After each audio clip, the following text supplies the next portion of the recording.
Welcome back to Rob Does Pokemon, my friends. We are live back-to-back nights, and we are joined by some familiar faces and a very new, very important, very special face as well. And I think this is going to be an incredible stream. So I've got Colin the Poke Office here, I've got Ava's Binder, and I have Jesse JPeng, the Collector, with us as well. It's going to be a great stream, guys. I'm really, really excited. If you guys are watching afterwards, if you're watching right now, please make sure that you like. Please make sure you comment. We like to have some fun in the comments and let us know what you guys are drinking as well. So let's do some intros, guys. We're going to do a bit of intros. We're going to learn a bit about Jesse and who he is in case you guys don't know. We're going to talk roundtable, answer some questions, and then get into the chat at the end. It should be a really fun stream, and I'm really excited about it. So first of all, guys, I'm going to ask Colin this first of all. Who are you sponsored by tonight, Colin? What are you drinking, my friend? Still on the Crown Royal Peach. You gotta kill that, man. You gotta kill that. Like I'm gonna get this. We'll see if I can finish the doozy tonight. I was actually thinking, like, honestly, since I started hanging out with you, my alcohol consumption has gone up by, I don't know, 5 times probably. The good thing is it's very good for you. Like Alzheimer's, dementia, there's all kinds of studies into the benefits. Yeah, you're a very good influence on me. I really, really appreciate it. Especially hard liquor. Yeah. I just wanted to quickly ask you guys, was there like an echo for like 20 seconds just now? Or was that just me? I think it was just you. Okay, that's good. Did you I did not. It was fine for me. Phew. Okay. Colin and I are notorious for having sound issues. Mostly it's always Colin's fault. Just so you guys know. It's always I heard like an echo for 10 seconds and then it was gone. But as long as we're good now. We're good. Well, have you been drinking a lot too? Is that part of it? Like, are you sponsored by any alcohol companies tonight? Well, I got Sprite Zero here. Ooh, Sprite Zero. Maybe had a little bit too much of that. But no. My doctor is telling me that my liver is not fit for alcohol consumption for at least the next year. So I'm staying chill. It heals up. Just you have to eat a lot of liver. That's my advice to you. Get the beef liver in you. That'll fix everything. That's my professional opinion. I went to Harvard School I'll take that. Professional medical advice. Eat some liver to get Ava, your liver heal. Ava, what are you caffeinating? We're not. Listen, I'm just going to be honest with you. I'm gonna get a Celsius right now. Don't worry, I have we are not mic, going so until you can 1 still hear a.m. me. Eastern Standard Time tonight, guys. We are not going that long. But it's going to be a please great no. I'm excited. Yeah. I'm so tired from that. That was so tiring. How long did you guys' stream go last night? I was busy on my own live stream. I didn't measure the end of it, but for those of you guys that don't know, yeah, we had J-Con and Possum Bud was in there. Bulbasaur, we had Goated Pulls. I think it was 1 a.m. Eastern Standard Time at least before we got off that stream. I felt bad because you just had that coffee drink, and I was like, you know what, we can go a little longer, and the chat was going, so yeah, why not? Why not? Yeah, to be fair, I'm in PST, and I still needed caffeine to stay up that late, so I feel really bad for you. Those days, yeah, I can't have a coffee after 1 p.m. I will be up all night, like I won't be able to sleep, and I'll be so tired. But anyway, So the trick is that you just need to come to the West Coast, best coast. We're all That's here. right. The West No one Coast. cares Colin, about Eastern Standard Time. Which city are you from? Kamloops. Kamloops. Oh man, that's super close. Like we need to hang out soon, man. You got to come down to the coast more often. Agreed. Yeah. Different life. Guys in chat, we will be acknowledging chat. We'll do like stuff at the end with questions. If you guys put something funny up, it is more than likely I will see it. I love to see fun comments. I love to get everyone laughing and sniggering, but I do want to get to the agenda at hand. So Jesse, I'm really excited to have you on, man. We got chatting after you tipped one of the fundraisers I was doing over the edge over Christmas for the Sick Kids Foundation. That was really cool of you to do that. And, we got chatting a bit, and I'm really excited to have you on. So I would like to get to know you. And for people who don't already know who you are, I'd love for them to get an introduction to who you are, the history of like what you do, and just kind of give us an overview of what you do in the hobby. Yeah. Okay. Well, I'll give a brief introduction for those of you that are not familiar with me. I am on Instagram as Jesse Peng. .yc. That's my personal Instagram, but my Pokemon Instagram is JPeng Collection, which is a place we share our personal collection. My wife and I actually co-own a Pokemon shop as well here in BC called Van City CJ Trading Cards, formerly Van City Pokemon. My personal background is even though I look kind of young, I'm actually in my 30s. So I've been in business for over 10 years. I've had quite a lot of success in creating startups. I had a software company that was exiting in 2017, and also I invested a lot in real estate, in Bitcoin. Actually, out of 2017, I put most of my money into Bitcoin, and this is early, it was March of 2017, and all my friends were talking about how like this guy's absolutely insane. To me, it was this statistical certainty that it would go up. And after I put the money into real estate, into some startups, and also a lot of cars. I'm a huge car person outside of my Pokemon journey. So those of you that follow me might see a car here and there. So this is, I would say, in 2020, while I was working on a few of my startups, and I also at this time started a digital marketing company in real estate called Limitless Global Media. We're known to own one of the probably the largest real estate platform on social media called Luxury Listings. And this was the time that we were building that company, and also during COVID when we got back into Pokemon. I think right before COVID in 2019, but in 2020, my wife CJ and I just couldn't get any products. And I had the brilliant idea, just lying in bed one day. It's like, why don't we just get a shop? Because if we get a shop, in my brilliant head, you can get a distributor account and get unlimited product at wholesale, right? And I was like, man, I'm a genius. And then we can just rip everything, because that was the whole goal. It wasn't to have a business. It was to get a distributor account so we can get product at wholesale for us to rip. So we did that. And I'll never forget this. Our first release was Darkness Ablaze, and we got a grand total of 1 booster box per allocation. And I was like, damn, this is not fun at all. Because from the time when we were thinking about opening our own Pokemon shop to the day that we signed found the place, signed the rent, got the distributor account, it was like a grand total of 48 hours. So we didn't really think this through. We just went out and did it. But thankfully, at the time, you know, we're fortunate enough to not have to rely on the shop as source of income. So I told our distributor, we're okay with not making money. We're just doing this as a passion project to meet collectors, to get cool cards to buy when people can walk in and sell us their cool cards, and to get product for us to rip. And that was how we ran the business for the first 3 years. We actually didn't pay ourselves a single penny.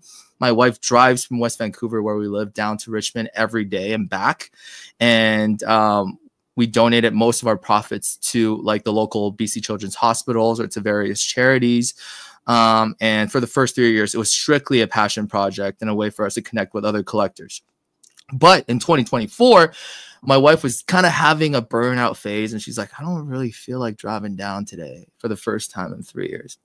So I was like, maybe we should just, like, you know, we met so many people in the hobby already. Like we've had our time.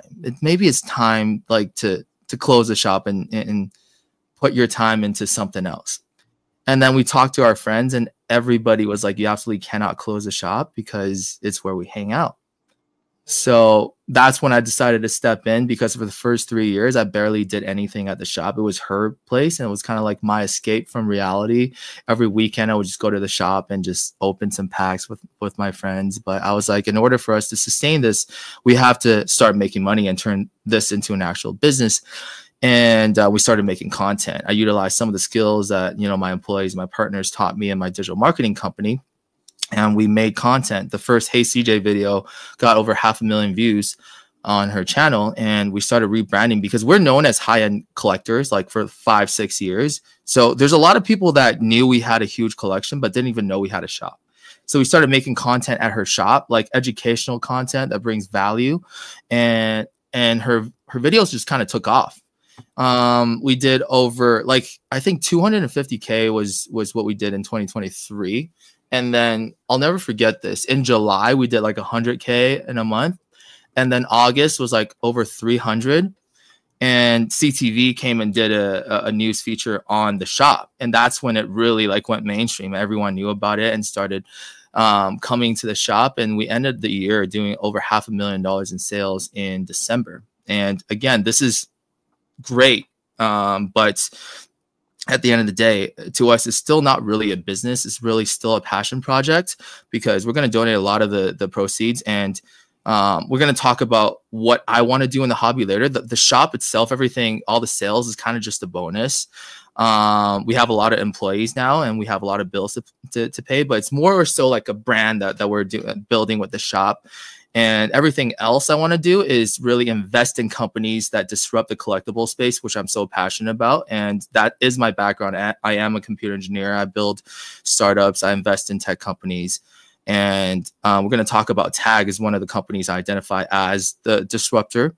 One of the disruptors that would push the hobby forward later. But like our goal is to really build things that last in the long term. And the shop itself is a great way to obviously sustain our business model, but it's kind of just an extra add-on to everything that we're trying to do. So that is sort of the high level breakdown of who I am as a person, my career up until this point, and my involvement in Pokemon.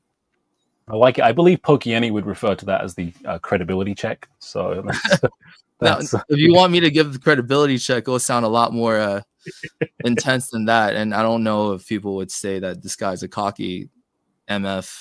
So I'm going to skip that unless someone wants to hear it. Well, I like it. Look, we've got different people from different parts of the hobby here as well, which is really appealing to me. And look, man, I mean, it's quite clear that you can walk the walk and talk the talk. So that's one of the reasons I'm really excited to interview you and kind of get into things tonight as well, which is pretty cool. So, Ava, did you and Jesse meet for the first time today? Is that true, or am I misunderstanding that? Yeah, I feel like Jesse's probably sick of talking to me after today. We actually talked about Tag for like 2 or 3 hours, I want to say. And spoiler alert, I'm kind of sold on it. I'm not sponsored. no incentive to say that, but I mean, you can I feel like already tell after hearing Jesse talk for like 10 seconds, he's extremely intelligent and successful. And you know, if he's advocating for Tag, I think that's probably an indicator that it's a really good company. And I'm sure we'll get more into this, but the things they told me about like their mission statement and all of that are like all the types of things that I personally would love to see for the hobby and think like it's so desperately missing. And I think I've just realized, like, we'll talk about this more later, I'm sure, but a lot of my comments yesterday, I would say, were like pretty uninformed. And, you know, I'm sad because I try and, you know, make pretty informed opinions, but I'm also someone who doesn't really have very rigid opinions. It's based off of whatever facts and information I have. And well, probably shouldn't have said anything yesterday because clearly I didn't have enough information. I'm like happy to say that like my opinion like on this matter has definitely changed. And like, again, like this is really just from my own like perspective in the conversation we had. It was just so insightful. I'm sure we'll talk about it more though. It was funny. I got a message from Jesse. I think he was I think I can't remember if it was before, because unfortunately, so for people who saw the thumbnail with Sun, and unfortunately Poke-san's daughter is not feeling well, so she's not able to make it. So she'll be on a different stream in the future for sure. But Jesse's like, hey, I've got, like, I'm talking to Ava right now, like she's going to come in, and I'm like, what? And I think you sent me a screenshot, and it was like you and like the CEO of Tag and like a couple other people. I was like, oh, okay, like I guess that's funny. That's not how I expected to spend my day. I was supposed to just go to a local show in Fairfield today, but I was like, I don't know, this seems like a bit more important. Yeah, it's pretty cool. Well, hey, that's really flattering. And Colin, did you, in the pre-live, I was testing sound and fucking around with the screen. Did you say that you'd met Jesse already, or you guys had come across each other? Him and CJ had a booth. Was it?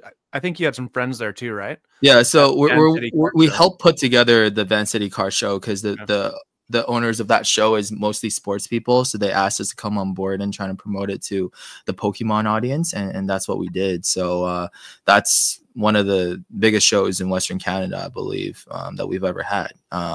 That's when I met Colin, and I knew who he was. You know who I am. So he's like, yeah, who the fuck are you, right? Fuck out of my face. Hey, but I knew who Van City Card Shop was. I'm an idiot, you know, so I have a hard time connecting the easy dots. So typical Colin. You know how the credibility check, how that really spoke to me. He's like, yo, dude, Colin, I know you. Come check out my first edition Charizard Tag 10. Like, oh, okay. Yeah. And then he like started legitimately, he's a salesman through and through. He starts talking to me, showing me this card. I'm like gawking and slobbering and like, you know, and then he's like, dude, the Tag grading company is just like the most amazing thing ever. And he opens up his phone and he starts showing me like how legit this 10 is. And it's one of the nicest first edition Charizards in the world. And he's just like bragging. And I'm just like eating it up. Like, please keep telling me more. Please. Like, holy crap. You know what the crazy thing about that is? When I did that and I met you, I already had too much to drink.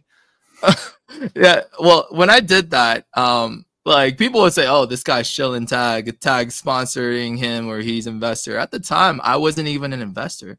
I was just an early adopter and a huge advocate in their technology because it would solve the pain point that I had as a collector, someone that buys millions of dollars of cards a year. There goes a credibility check. I think our collection is worth over 2.5 million. So we have $2.5 million in Pokemon cards and maybe just over $1 million in cars. Real collector here. So someone that has a lot of money to spend on slabs, I have a huge issue with not knowing why my money is going to the person that is going to, and why I'm paying like 5x the amount for that card, even though it's slightly worse in condition than a card that has a lower grade. That was a huge pain point I have, especially like not just the people that spend like tens of thousands of dollars on cards, but even if you're buying a $50 card versus like a $150 card, like, wouldn't you want to know why you're paying $150 for the card that's like slightly cleaner, if not like the same condition? I had that problem for the longest time. And when I walked into the Tag headquarters in 2024, March of 2024, Collecticon for the first time, I saw what that company was all about. And the CEO, all we talked about was the problem that we're trying to solve. The story that the CEO had as a kid who loved collecting sports cards, and never one time did we talk about money or how much money the company is going to make or the business model. It was all about solving a problem that I had. So I was sold, but for the longest time, I wanted to be an advocate that was unbiased, because if I invested in the company and I own shares, I felt like my voice would be less important or less valid because of my vested interest. So at the time that I was going off with Colin and showing him like how amazing Tag is, I actually had no financial involvement. I owned 0 shares. And I literally have all the documentation to prove it. Like, I invested, I believe, at the end of either October or December or November of last year. So yeah, I'm just an advocate because I love what the company does and it moves the hobby forward. And it just like flipped in my head that I want to be part of this movement, because it's kind of like what the fuck I do. You know, I invest in industry disruptors, and I'm so passionate about this collectible industry. Why don't I be a part of this movement as a partner? So yeah, just to put that out there, because I'm actually going to make an announcement video about my involvement as an investor and showing people all the things that I did before I became an investor. And that's coming up soon. I like it. Well, look, I think my first exposure to Tag was, I think it was at 100 Charizards was doing some stuff on Instagram. I like him quite a bit. I'd love to have Andrew on the show. And then I saw your Charizard and I was like, okay, these look really clean. Like, I like the idea of using AI, so I'm pretty excited to talk about that as well. And there's been some comments already about, you know, Tag and PSA, so we can get into that and kind of value and how things kind of scale with these guys. So one of the comments that came up is, you know, Tag has a long way to go. It's never going to surpass PSA in value. I mean, let's kind of start there as a talking point. So I mean, Ava, you've had hours on the phone today. I mean, do you want to kick this one off, and I'm going to get Jesse's take next? Yeah. First of all, should clarify, I'm not invested in Tag. Have no plans to. I don't think I ever will be, or have any sort of affiliation. But after, I think I had like basically a similar experience to Jesse today, where I actually was on the phone with the CEO and some other higher people in it, which is also just like, I think speaks to the character, where like I'm just like a silly little girl who like makes YouTube videos sometimes, and for them to take the time to actually talk to me, to just have a friendly conversation with me about what they're really doing, to give me like a more informed perspective, like especially like in the way that they did, I think just like really speaks volumes about them as a business, which is like very important, because, you know, I think I've always said like the most important thing with grading companies is trust. And you know, to in one call take someone who is like very skeptical and make them believe in like the idea that you're doing, I think is just like a huge skill. So I think that was probably a similar experience to what Jesse had. And then in terms of like, just from like a mathematical perspective and also like, you know, the trends in the market, to say that they'll never overtake PSA, I can't say either way, obviously, but I would say that, you know, you never think that things will change until they do, right? You know, Google used to be a tiny little search engine, right? And now it's the biggest. That's not necessarily going to be true forever. And if they do stay the biggest, it's going to be because they continue to evolve, right?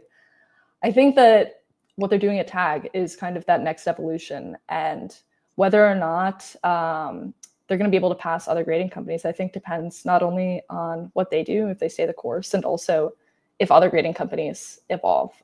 Because certainly, I think I said this yesterday, I think AI is the best way to grade cards. It's the most consistent. And I think what I said was that, you know, we'll have to watch Tag for the next few years. But it's one of those things where it would be really hard to do, but it's certainly not impossible to set a new standard, right? Because I think 20 years looking back, we'll probably, regardless of who is the market leader, think it was ridiculous that any humans were ever grading cards. I think that is just undeniably true. And the march of technology will always continue onward, regardless of the values and which company is doing it. AI grading is the future. Like that, I 100% stand by. I'm like a huge advocate for using AI for things like this and like machine learning. And what I talk to them about is like all of the things that are on like our wish list for things to do for the market. So like it totally makes sense to me why there is such a strong value proposition there. And I did also say yesterday, I think they have the best looking slabs. And I didn't know this, but they have a feature where you can like actually certify it's the right slab, which is great because more and more fake slabs are popping up, which is like such a nightmare to deal with, where it's just like a real card and a fake PSA slab, which is just a nightmare to deal with from like, you know, a business management perspective. But if they can solve that issue, that like would make me super happy. Yeah. What do you think is the, like, where do they go from here? Based on your conversation today, where do they go from? Because when Jesse was showing me, this is like, what, 6 months ago that we talked, I think? Yeah. Like I was awestruck at it, honestly, because I had never seen all the in-depth reporting that Tag does. I think it's really, really cool. Really, really cool. Yeah. However, there's still there's the cost aspect that it costs a lot to get that whole report done. And I mean, we're all seeing it in the chat right now too. PSA is king right now, as some people in the chat are saying. People respect PSA just because it has that weight behind the PSA name, right? So where is Tag, based on your conversation today, where is Tag actually going to move forward? Like, what do you think is going to happen? Yeah, I think some of the things that I was told probably are like beyond the scope of what can be discussed in this. Certain things I'll let Jesse decide, you know, whether or not they're things that should be shared. But in my view, my understanding is that, you know, their main long-term goal of making money is not actually through the grading cost. They want to have additional things that give you value from a card, right?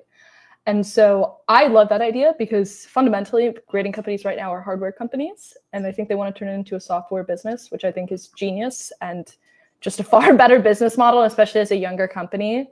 Also, like you have to think about it right now, Tag is for like early adopters. So if you're like one of those people, for example, that's really into electronics, you might get a prototype of something that's a bit more expensive than what it will eventually end up being. Like, I don't know if any of you guys know what 8 Sleep is. They're these like mattress covers that are like really, really cool. They'll cool and heat your bed and stuff. They're like $3,000. That is not for the average person, right? But it's how the business gets started. It's proof of concept. And I would guess probably for a lot of the software as a service types of things, you can lower those prices as they scale. I don't know what they'll do with that, but I'm sure the cost issue will probably resolve itself. Yeah. Can I chime in on this? Yeah, go for it. Yeah. All right. So first of all of those people in the chats that are saying Tag will never have the same value of PSA, you're kind of right, because Tag 10s have been consistently outselling PSA over the last couple of weeks. So spoiler alert. Can I actually share my screen? Yeah, go for it. Yeah, if you click on present at the bottom, you should be able to share your screen, and then it will So I'm come going up. to share this screen right here. I actually just posted this today. First of all, I had no idea this happened. This is a Probstein auction, and as you can see, everything here finished in the 24-hour span. So you can't say there's any like time factors or whatever. As you can see, 125 for tag 10. $99 for PSA 10, 138, 93, 137, 109, 132, 100, 157, 140. And look at these are all auctions, by the way. All auctions, and they all finished around the same time, 23rd or the 24th of January. And over here, you got 950 for the two Umbreons, 968, 947. Again, all within a week of each other. Right, so I also talk about this here. PSA has been around for a long time, and every argument I hear from PSA, well, here's the thing: I have nothing against PSA. I hate all three companies equally: PSA, CGC, and BGS. So I have no bias here. The people that always talk about, oh, PSA's been around for the longest. People want PSA. PSA is king because they grade the most cards per year. Yeah, well, those are all statements that are true, right? Like they've been around for a long time, just like how Blockbuster in 2004 had 9,000 stores all around the world and laughed Netflix out of their office. Where's your Blockbuster membership card now? You should probably take it out of your wallet. My Blockbuster stock has been terrible. It's literally that membership card is a collectible now. You can sell it for a lot of money on eBay. So maybe that's your play, because anytime you bet against technology, history shows that you will lose, right? So I 100% agree with what Eva said. I'm not saying tag will be the future of grading for sure. That's something that my subjective opinion is saying tag has a higher chance of becoming the future of grading than anybody else. But very well, there could be another tag that comes up that does it better than tag. But what you can't argue is in 10 years, you still have people looking at your fucking first edition Charizard, having people crack it open, send it to 4 different companies over and over and over again, trying to get 2x the value for the same exact card in a different slab. That is inefficiency at work. That is a waste of oxygen, and that will not happen. So you can tell me that somebody else will come along and create something that's better than tag, but automated grading is here. It is coming.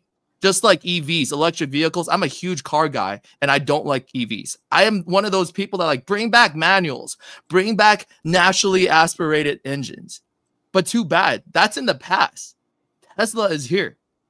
And no matter how much I hate it, it is fucking here. Right? So this is what I'm saying. Like you can talk about tag being a terrible company. It's not going to be the future, but it sure as hell won't be PSA, CGC, or BGS in the next 10 years. I can tell you that. So somebody in the comments, and bear in mind, Colin is trying to pump Tesla really hard. I'm worried about the negative effects of electromagnetic frequencies inside of Teslas, and sitting on top of rows and rows of batteries. I'd rather have a supercar over a Tesla. But somebody was saying about with PSA, won't they just buy tag? They get too big. That was what somebody asked. So what's the response? So that was already done. A PSA. Oh, actually, I shouldn't have said that. A certain grading company have offered to acquire tag multiple times and got turned down. So I can, how do I, is this a Pokemon podcast or a business podcast? Because I don't want to get too nerdy and turn off your audience. Please get nerdy. Yeah, like do whatever you want, man. I'm 120 people watching, so people are clearly liking what you're saying, or they're hating what you're saying, but who cares? Yeah, who cares? I'm more concerned. Someone called me bald, so I'm investing is my job. It's what I do for a living, and that's in real estate projects. That is in tech startups. That's in cryptocurrency. As an investor, I was not very excited at investing in tag at the beginning, even though I liked their concept before I visited, because at the end of the day, like it solves the pain point of giving more accurate, consistent grades. But as an investor, it's still a service-based company. What a service-based company means is the more business you get, the more people you'll have to hire, the more real estate you're going to have to rent. So like a classic service-based company is like a digital marketing agency, a grading agency, right? These companies are not scalable, and you'll never get like $1 billion marketing company. And PSA, even though it's the industry standard and the biggest grading company in the world, it actually was acquired for like $700 million, which sounds like a lot of money, but not a lot for an industry leader, right? So at the time, I thought, Tag was just going to be a better but less profitable PSA. Like, as an investor, that doesn't really excite me. But what Tag is going to do, and what I am invested in, is the fact that they will be automated remote grading pods in the future. And Tag has the ability to do that. They are already filing everything. Like, they have a bunch of patents for the design, and it will happen in the next 2 to 3 years. And the vision is to have remote grading pods sitting in every LCS, in every shopping mall. So the 6-year-old kid that's walking in with their $3 bulk V card that they'll never grade with PSA, spend like a month waiting for it to come back, they can just put it in the machine and spend $15 and get the card back within 10 minutes or 5 minutes. Right? It lowers the barrier of entry and changes the business model. No longer is it an agency, or no longer is it a service-based company. That actually turns into a tech company that has massive potential to scale, because all of these remote grading pods don't have to be manned, right? So you don't have to hire more people. You don't have to rent real estate. You don't have to do all of that. And this company will become a lot more, they'll have a higher revenue multiplier, which means even if the revenue is the same as PSA, the revenue multiplier of said company would be 3, 4, 5, 10x higher from an investor standpoint. Eva knows this because she's an investment banker, right? So that's what excites me about this company as an investor. And obviously, this is a long-term play. People are saying, oh, this guy's pumping and dumping. Like, investing in a tech startup is the farthest thing away from pumping and dumping, because the shares are not liquid, right? The only time investors and shareholders like ourselves gets paid off is when we go public or we get acquired. And we're not getting acquired anytime soon. I can tell you that. Like, PSA has already tried. Other companies already tried, and we turned it down. Our vision for the company is much greater than what people think it is, right? So, I mean, hopefully I didn't bore people to death, but I'm just trying to give you guys kind of like background on why I made the decision as an investor from the business standpoint, not just outside of my passion in cards, because my passion in cards is not enough for me to put the money that I put into Tag as an investor. And yeah, so it's to give you guys a little bit of background. It's not just grading your cards better. It's actually potential to lower the barrier of entry and bring grading to everybody. And you won't have to worry about losing your card in the mail there, losing your card in the mail back. The person like is wiping his ass before he takes the card out of a sleeve, you know? That stuff will all be gone in 5 to 10 years. I can tell you that. I love that. And I saw Colin putting up the, shut up and take my money. I mean, I think Colin's eyeing he wants an affiliate link. So I'll let you guys figure that out. Maybe. I'll come to you in Vancouver. He wants to invest. And all these guys say Colin is bald. Like, Colin has a fine head of hair. He's a handsome beast. So you guys should stop being mean in the chat about him. Why are you guys so mean to him? Yeah. That's crazy. So Shug's comment that you covered, I don't know if you saw it up on the screen here, but you were going to talk about it anyway. But that is incredible to me. This idea that you can get rid of all these horror stories of, oh, like the guy damaged it with the tweezers, he took it out of the pack bad or whatever it was. Oh, definitely like, just a grumpy grader that day. Like, the only thing that could really go wrong in my mind is there's a glitch with the machine. Something happens there, right? Like an ATM has a problem dispensing the cash. Like, this is cool to me, man. Like, I really like that. Sounds and really, again, really cool. I want to reiterate what our CEO, Steve Cass, said to Eva and his... Should I say what he said? Okay, I'm just going to say what he said, because this is transparency is what Tag aspires to have in every conversation. And Steve, the CEO with Eva was saying, I love your technology. And Steve said, the technology sucks, in my opinion. I've never heard I think a Tag. Yeah, go ahead. To give more context to that, he was basically saying it's like very far from what they want it to be, right? Because they have a lot of quality assurance checks. which are really nice, right? Like it sounds good, but you know, if the tech were good, you wouldn't need quality assurance checks. And I think also one of the things to think about when, you know, you think about like an industry leader versus like a disruptor, you know, I'm also very new to the startup space. I come from a more traditional finance background, so dealing with public equity, so like all large companies, where to me, you know, a tiny company has $100 million market cap and is like barely worth looking at, probably too small for us to invest in. But really, the power of like a smaller company, I wouldn't really call this a startup, right? Because they do have revenue, they're, you know, grading cards and stuff. They've graded, I think, hundreds of thousands of cards. But the power of a small company is that you're way more light on your feet, right? Especially when you're trying to do something tech-based. Size isn't everything, right? Otherwise, no startups would ever get funded. No startups would exist. No industries would ever change. That's why people fund startups, right? Because it's easy to say, well, why don't they just get bought by this? Or why doesn't this other company just do that? It's actually not that simple, right? So like when you think about Google, software engineers at Google, they turn in their code like weekly, right? They have weekly reports. Things in a startup are happening on like daily, hourly basis. And when I say startup, I'm really just generalizing to any sort of company that's trying to be a disruptor in a space or just a newer company. I obviously buy into the startup idea because I'm doing one myself. Obviously, I have no cred or success like Jesse, but I believe in the technology, and I don't know which company will come out on top. But like I said, I think Jesse's 100% right that AI automated grading is the future. Also, I think AI grading is a weird way to phrase it. It's really just automated grading. I don't think people should be the one grading cards because human eyes, even with all the tools in the world, aren't going to be as consistent as a machine, which is what you really want. And let me just answer a few questions. Card with PSA has a horror story of, that card was as mint as could possibly be, and it got an 8. What? Like, right? Yeah. There's nothing more that pisses you off. Yeah. Maybe I'm just going to answer one question here. Someone's saying, how would tag save a card from getting lost during shipping process or AI damaging? Okay, so we were talking about the grand vision of the remote grading pods out. So if you have the remote grading pods, that means you can walk into your LCS. There's a machine there, and you can just put your card in the pod, and your card will be graded. The report will be up in the clouds, and then you can get the card out, the slab out of the machine in 5 minutes, 10 minutes. However long, and you will get the card. So there would be the shipping process will be you putting it in there and getting it back. So that's the shipping process, and that's how the pod will prevent it from getting lost.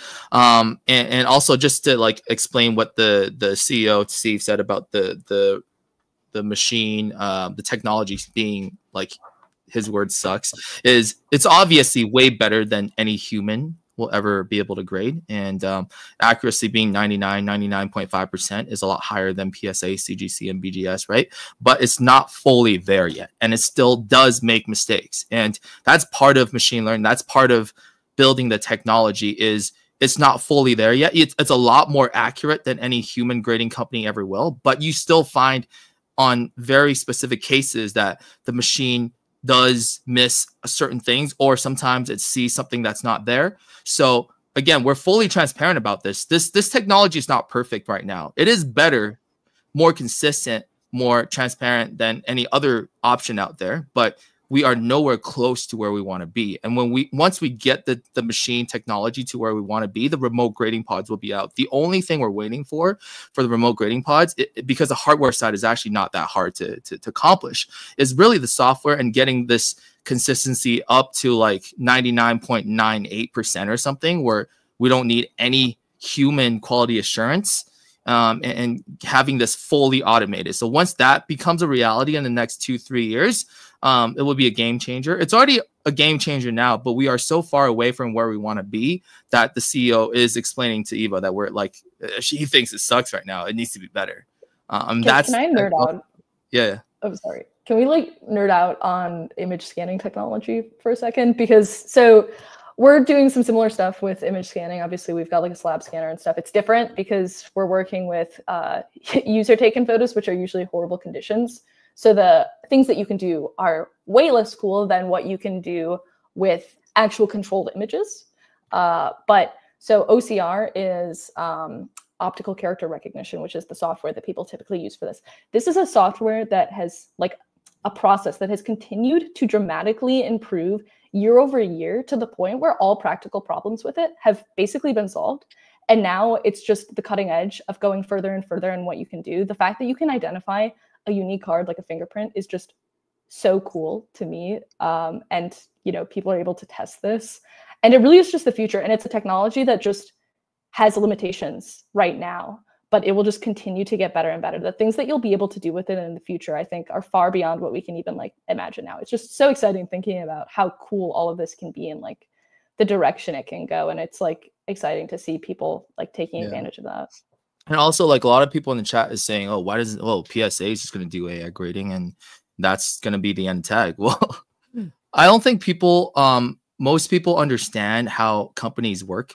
And the reason why there's always a changing of the guard through technology disruptors, where the big company inevitably gets taken over by a new methodology. And like I said, I'm not saying it has to be tagged. It might be something else. But the reason why PSA can't just go into automated grading and AI grading is because, first of all, to them, if it's like, don't fix what's not broken. Like, to them, they're already number one in the space, right? So usually by the time they realize, it's already too late, you know, when the tide shifts.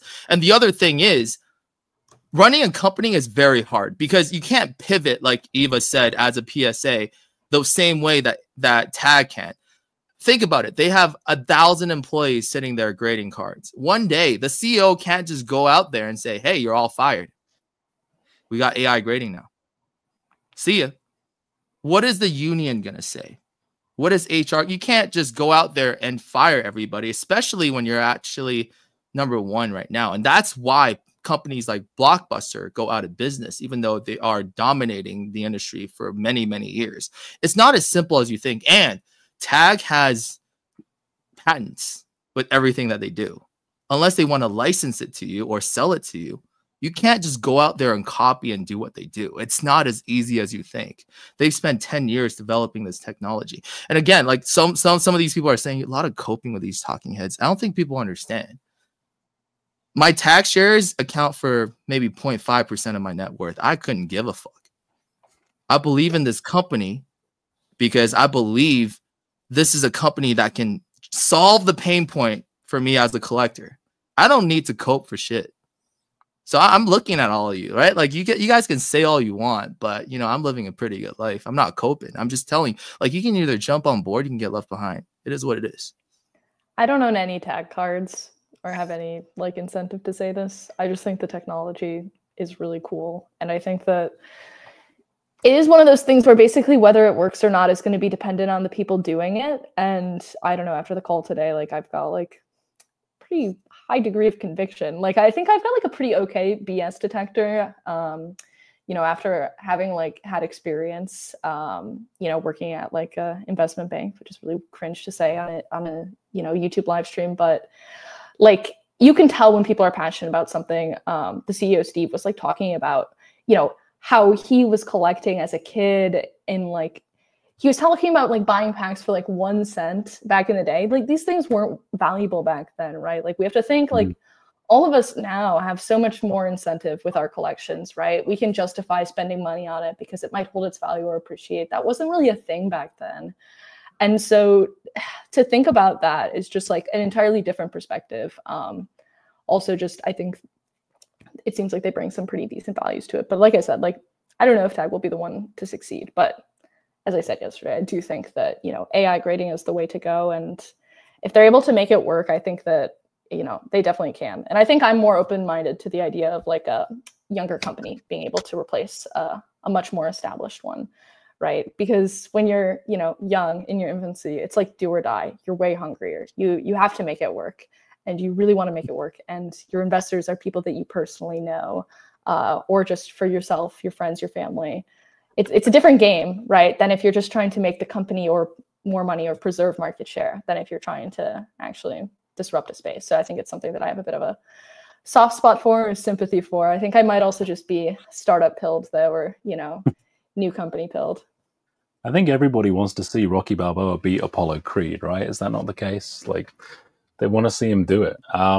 So look, I'd like to move in a little bit. There's been a lot of talk about tag, and I think it's been a great discussion. I think we can come back to it if we need to. But Jesse, I would love for you to take like a bit of a solo screen, and if you're okay with it, take us through some of the grails, man. I mean, we got 100 odd people in the chat. Like, I would love to see some of this stuff. I think it's pretty incredible. So are you cool with that? Of course, yeah.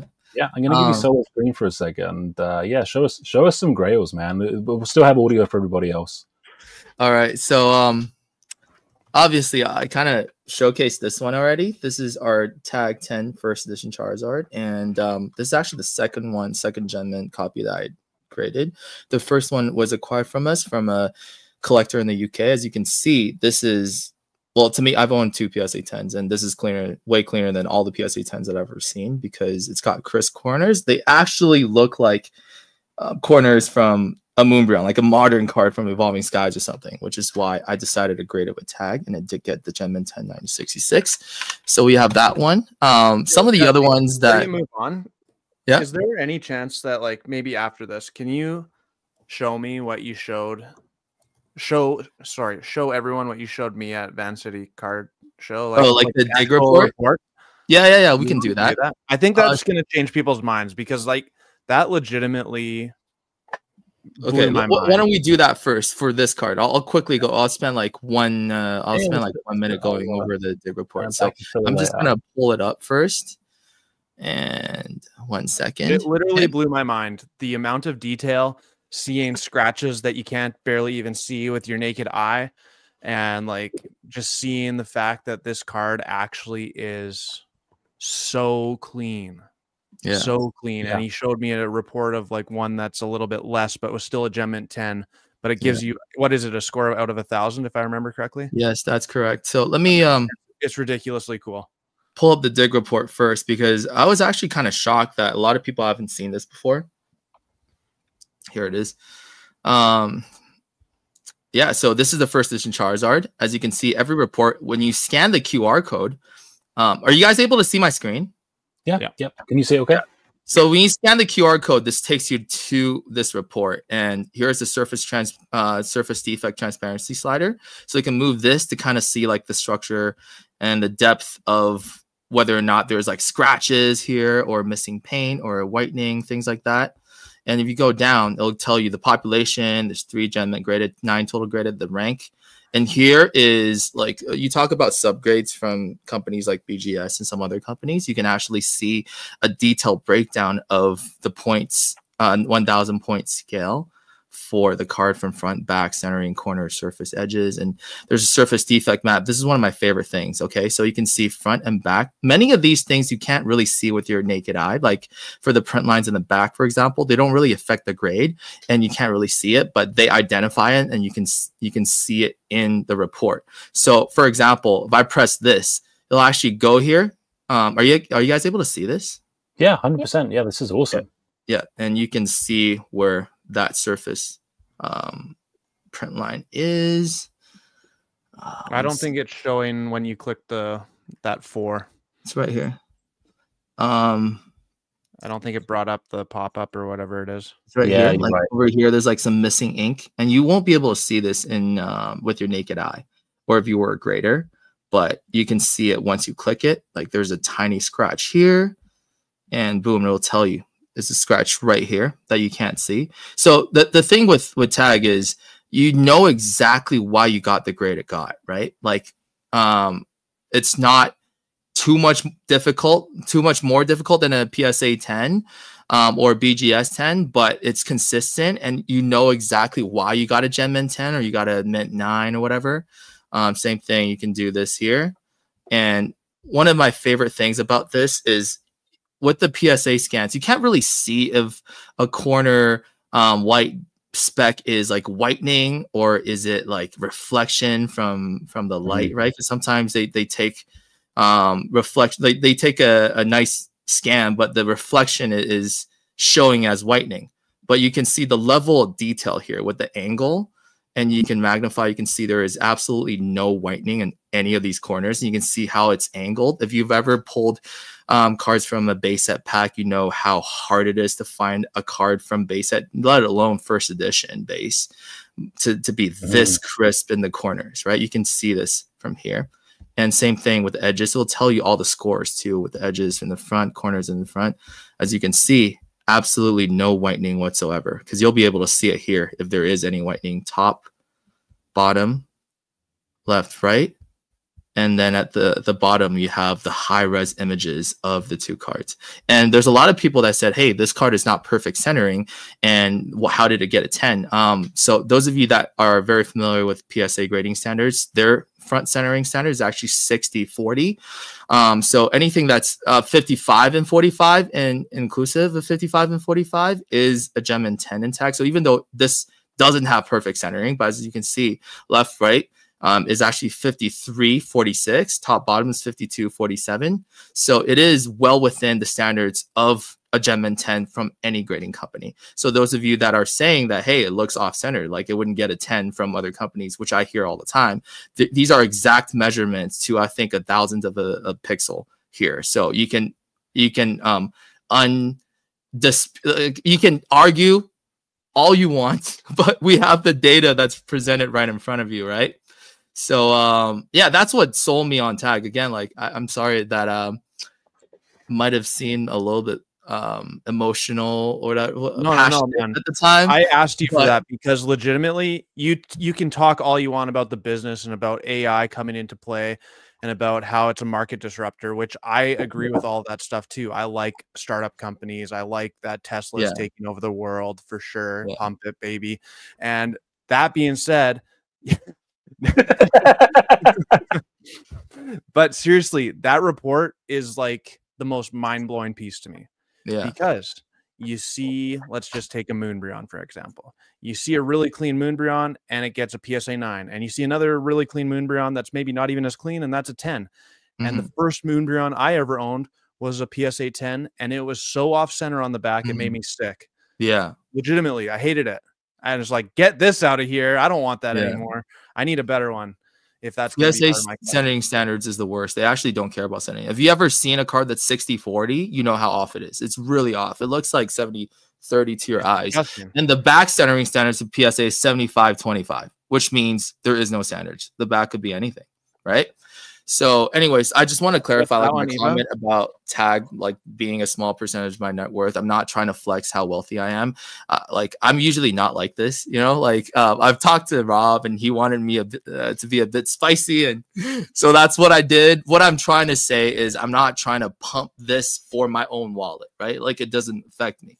I'm passionate about it because I genuinely believe that it solves a pain point that I have and many collectors have in the hobby. That's why I'm part of this. I'm not doing this for the money. And I hopefully that point I was get across without sounding like kind of a dick because I'm not like that in real life. Anyways, moving on. I have a lot of cards. Most of our tag cards are actually being displayed at the shop, but this next one is kind of like what I'm known for. A lot of people found out about me through this particular card. This is CGC Pristine 10 Gold Star Rayquaza.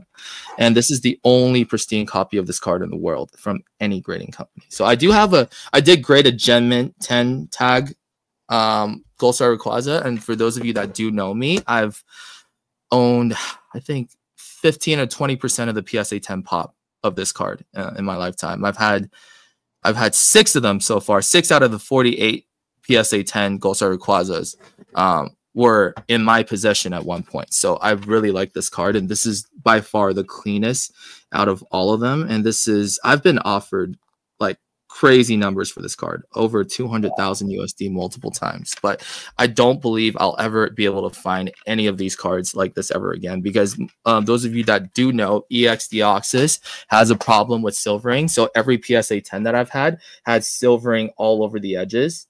And this one has absolutely none, no silvering, and really good centering. And you can look at the back, there's no whitening whatsoever. So this is truly, I believe, the strongest Gold Star Rayquaza in the world. And it is probably my favorite artwork because I think it has like a divine presence to it. Like Rayquaza's like jumping out of the page. To me, this is probably peak Pokemon because in the EX era, it was printed a lot less because Pokemon was less popular, right? And it was so hard to pull because pre-EX era, like you had either the hollow or non-hollow in WotC at the beginning. And then obviously you had a level above it. You had like crystals and shinings in the Neo and E series era.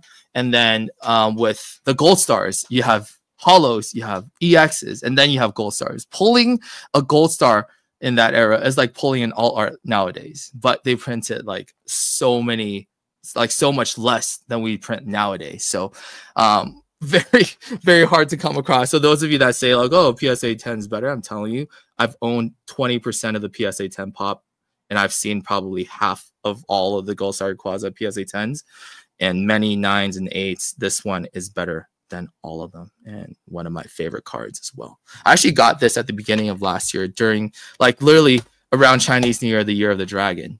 So it was cool. Pretty cool, right? And here, this one's pretty cool. That's one of my favorite cards. This is a pristine first edition Lugia. My favorite thing about this is the swirl, right? Yeah. You see that swirl in his mouth? It's like he's gearing for an arrow blast attack, right? Trying to blow off that collector guy in Pokemon 2000.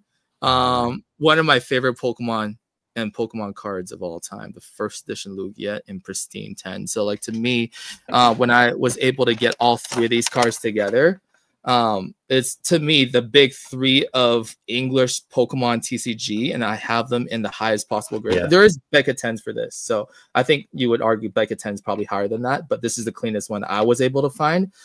This is the cleanest one I've ever seen, and this is objectively the only pristine copy of this card in the world. So I am going to eventually crack this and send to Tag and see if it pristines, but I want to finish my CGC Pristine 10 Gold Star collection first. I finished the PSA 10 Gold Star collection a while ago, but they were all really weak Old Star 10s, and I just didn't want to look at them because to me, they were all like 8s and 9s, modern 8s and 9s. So I sold that collection, and I was like, I don't want to see it ever again, and decided to embark on this journey to be the first collector to finish a pristine English Gold Star set. Right, we got the Pikachu. Wow. We got the Mewtwo's. We have the Vaporeon. We have the Jolteon. And we have the Jolteon Gold Star in a Beckett 10 as well. And that card is actually a lot weaker than the CGC 10 that I have. There's only 5 BGS 10 Gold Stars in the world, like out of all the Gold Stars, and I have one of them, and the other 4 belongs to Dubsy, Immaculate Pokemon, and somebody else, and none of them ever wants to sell, so I can't buy them all. There's like some other Gold Star pristines here as well. My favorite Pokemon is Suicune, by the way, so I'm trying to be the biggest Suicune collector in the world, collecting all of the plushies, by the way. I have both of those Suicune plushies. They're sick. Oh yeah? I love Suicune. Big Entei fan, obviously. So yeah, I saw you're the well, you know what? A Suicune will cook Entei. I'm sorry, but those are fighting words. I'm sorry. No, I realized I was muted, but we were talking about the centering earlier. This is a old PSA 10 Entei. The centering on the top and the bottom, this has to be like 70-30, or maybe it's 60-40, but like it's pretty bad. Yeah. And this is a 10. It's quite bad. That's actually not as bad as some of the really bad ones that I've seen, but PSA it's like probably one of the worst 10s I've ever seen. You can literally, I don't know if it's showing up on the camera. You can see that chip right there on it. Granted, this is a 2 cert. I think PSA's gotten their act together a bit, but the centering standards are still roughly the same. Can I ask you a question? So you're showing the CGC stuff, right? I think a lot of people, myself included, probably associate CGC with like lower end cards. So like obviously there are high end cards that graded with CGC. So I mean, I applaud you, by the way, for trying to get a pristine 10 collection with CGC, because God knows there's not a lot of high grade like Gold Stars being graded with CGC. That's like very difficult to do. So like very fun quest. Yeah. But I feel like for Tag, like, are you seeing a lot of people grading higher end cards with Tag, or is it mostly lower end? And I mean, I think the idea of the like vending machine or just on-site grading is obviously like super powerful. But like, I think, you know, when I see like a lot of alternative grading companies, it's usually lower end cards graded with them, which makes people unconsciously just associate them with being for like junk slabs. Mm-hmm. Is Tag getting a like high volume of higher end cards getting submitted? Or is there like a plan to encourage more high end collectors to submit their cards for Tag, anything like that? So I can't speak on behalf of Tag, but Yeah, of course. in my opinion, from a business standpoint, having high end cards for marketing is obviously great, but I think Tag is more the company for everyday people. And like I mentioned with the remote grading pods, I want the kid to walk into the shop and grade his favorite like Vaporeon V or Umbreon V, like regular, or like even a reverse hollow. That could be his favorite card. It could be worth 6 cents raw, right? But because it's like a $10 service that encapsulate his favorite card, and parents don't have to wait forever to get it back, I want everyone to walk into the shop and be able to grade with Tag or with any company, right? And for the high end stuff, one thing that people don't realize is it's $15 to grade a card with Tag for Tag X, which is the 10-point scale without the 1,000 points. And it's $30 to get the Tag S, which is the ones that you've seen with the 1,000-point scale, but there's no value up charges. So PSA actually quoted me, I think, 5,000 USD to grade this card, because they're saying it's expensive, right? I spent $30 to grade it at Tag. Tag doesn't care. It's the same process, right? So if you have expensive cards, you actually spend a lot less. And I believe down the road, don't quote me on this because obviously I can't represent Tag, but the cost will come down even more once the remote grading pods are fully automated. So you could be looking at $5 to $10 to grade a card without the shipping costs and just getting it. Like, why wouldn't you do it at that point, right? So my vision is obvious. But by the way, to answer your question about the high-end cards, obviously I'm one of the people that sends in all of my high-end cards. Like, I'm cracking my Black Label Moonbreon, the $12,000 card very soon. I cracked all my CGC Gem Min 10 Gold Stars and got 8s and 8.5s. It's very sad. You can see it on my Instagram and my wife's Instagram. I cracked 3 CGC Gem Min 10 to send to Tag as an experiment. I cracked my CGC 10 Gold Star Charizard, CGC 10 Gold Star Reggie Steel, and a Reggie Rock. They came back 8.5, 8, and 8. So that's very tragic. Kind of sad thinking about it. But yeah, there's people like myself that grade a lot of high-end cards. And the most expensive card in the world, I believe, and strongest illustrator is a Tag 10 illustrator that was graded. Actually, before I even graded my Tag 10 first edition Charizard. That card, Dubsy and Nito. Dubsy is the original owner of Logan Paul's PSA 10 illustrator. And he posted on Instagram that card is the strongest illustrator he's ever seen. So did Nito. Nito is his advisor.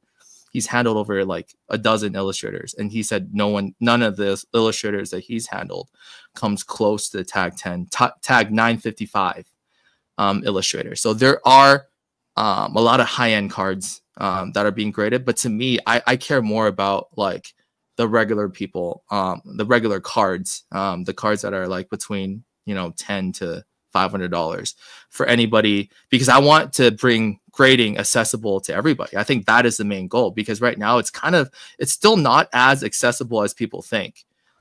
Sending it to PSA, especially if you only have 2 or 3 cards to grade, is very tough. You got to get a membership, you got to pay a premium, or you have to find a middleman, which you have to ship to the middleman. The middleman ships the grading company, gets back from the grading company, and then ship it back to you. So there's 2 more chances for something to go wrong, right? So it's still very hard for the regular collector to grade a card, right? So to answer your question, I do definitely think Tag is I want to bring Tag to the mass, to the public, not just high-end collectors like myself. I love it. So I wanted to just recognize the fact that I'm a terrible host, and I only gave you the chance to introduce yourself, and not Ava and not Colin.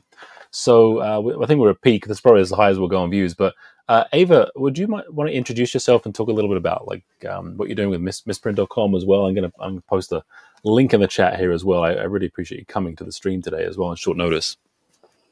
Thank you. Yes. So my name is Ava. I have a YouTube channel, Ava's Binder, that I upload, a couple times a year, usually. We just had my semi-annual upload like a couple days ago. So love to see that, channel's alive and well. But I actually ended up going full-time into the trading cards space in perhaps a bit of a non-traditional way. I'm actually doing a startup related to graded cards. So we're doing a marketplace for graded collectibles, starting with Pokemon cards, hopefully going to expand into, other types of graded collectibles and possibly sealed collectibles as well. So you can think like booster boxes, maybe even sealed Legos, things like that. Basically all of the things that are not so subjective, right? So TCG Player does a really great job handling singles. I think that market is relatively mature, and I think it's relatively well treated. There's not as many cool things you can do with singles because they are so subjective based off of condition. Whereas with graded cards, these are kind of cool because they have a lot of unique characteristics that let you do very fun things with them. Some of those are the fact that they are pre-authenticated by a third party. They're also conditioned. They're also things that are pretty high value and also transportable. So these are things that could really be treated much more like securities and should, in my opinion, be a lot more liquid than they are. And I think that the market right now is extremely inefficient, and it makes it really, really difficult for anyone who isn't a big seller to actually transact in these. One of the things I've always said on my YouTube channel is that I don't think investing in Pokemon cards is as passive of a thing as people like to talk about, or as easy, because the hardest part is when you go to sell, it's actually not that easy to get rid of a bunch of Pokemon cards at market value. Like, it feels really good when you look on TCG Player and I'm like, yes, my Fusion Strike sealed case is up this amount. But if I don't have a lot of feedback or things like that, it actually becomes pretty hard to sell, especially when you're starting to talk about graded cards, which is why you see so many people selling for 50 to 70% of market on, or at LGSs or at conventions. I think that's really sad. And I think, this should be a lot easier for people to do. And so some of the things that we have early plans for are a bid-ask system where you can put bids on a card, whether that's listed or not. You can put out into the world, I want to pay this much for this card. And also, it would let small sellers get liquidity right now, today, and sell the card. A lot of people would be really happy to sell a card for 80 to 90% of market, or even 95%, because, as this market matures and as we get more and more users, the bid-ask spread, so that's the difference between the listed price that a seller wants to sell for and what a buyer is willing to pay right now, will get closer and closer and closer, which just helps this market be way more efficient, way more liquid, and I think make it easier to treat these as stores of value and just have more confidence in your collection. So we've already added an image scanner, which lets you scan upwards of 50 PSA cards at a single time. So you just scan all your slabs. As good as your camera is, that's how many cards you can scan in a single photo. You can add them to your collection, view the value, more info on the card, or if you're approved as a seller, we're only doing verified sellers. So you have to apply, we'll make sure you're legit. And it's not that hard. You just have to complete a questionnaire and we'll, make sure you get verified on Stripe to make sure you are who you say you are. And then you can list 50 plus cards with a single click. And I think that transparency, similar to what Tag has as value, is just the most important thing and something that we desperately need in this hobby, because this came about because I had so many frustrations selling cards and buying cards, because when I wanted to buy cards, I had to use upwards of like 5 different apps and websites to try and price a single card. I wish that could all be centralized and just be much more accessible. And it would be even better if it were on the site that I used to buy and sell cards. So that's what we're trying to do. We did get into Y Combinator, so I'm in San Francisco right now for the next 3 months. We're actually doing our batch right now, so we're going to have an official demo day in a few months to kind of show off the stuff we've done. Hopefully we get some traction by then. So far, things are going pretty well. We've actually had a pretty decent amount of people apply to sell with us and have sold a decent amount of cards as well. Really, our biggest struggle right now is just getting more inventory on the site. Yeah, I got to say this, okay? So for those of us that are not in the startup world, you might not be familiar with what Y Combinator is. I can't think of a bigger flex as a 24-year-old to tell someone I'm a YC founder. it's to me even harder or even cooler than say I went to Harvard MBA or something. It's I think a step beyond that because like Y Combinator has incubated companies like Twitch, like whatnot, like Reddit, like Uber. I think Uber is YC badge too, right? Or no? I'm not sure if Uber was. Airbnb, DoorDash. Airbnb. Yeah. So not that we're on gonna be as big as any of those, but yeah, but still, they it's thought as we had someone a cool idea, I guess. as brilliant as Ava, someone that's 24 years old. I'm going to be fully transparent. I tried to get into YC when I was around your age, maybe a bit younger. I got rejected, I think. So I was shocked they accepted us. I was so shocked. I'm not gonna lie. You were already ahead of me. So those of you that don't know about Y Combinator, I'm telling you, it's a huge deal. The acceptance rate is so low. I applaud Ava, and I'm super excited. I'll keep an eye out on this project for sure. Thank you. Yeah. Obviously, getting accepted doesn't mean you're successful. So yeah. I don't want to say that it's anything too impressive, but hopefully, don't be so modest on the channel here. Yeah. You gotta flex on them, man. They were talking shit about me. You gotta do it. Background. I was just like, I always thought like a lot of the startup stuff was just like cringe and overvalued because I was like value investing background. Yeah. So the opposite of now I'm a founder in a highly speculative type of market, which is just like ultimate turn of events and twists. Yeah. But okay, my question for you, Ava. Are you ready for the eBay army to come and tell you that misprint will never overtake eBay? Are you ready for it? No, I know. Are you ready for them to say eBay will implement your technology and you'll go out of business? Are you ready for this? I am. It was I think like one of the first couple questions they asked us during our interview. By the way, the interviews for these for YC is 10 minutes long.